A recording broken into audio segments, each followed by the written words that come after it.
kasi ako sa kanya nun eh. Tapos ginanon niya pa yung buhok niya. May kuto ba si Jack?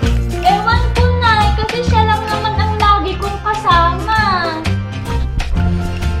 May kuto pala si Jack. So, huwag ka na masyadong lumapit-lapit sa kanya. Nagtitikip. Tignan mo yan o nahahawaan ka na. Tapos huwag ka na rin masyadong nangihilang ng mga hindi mo gamit tulad ng suklay, sombrero. Ano? Oo, Nay.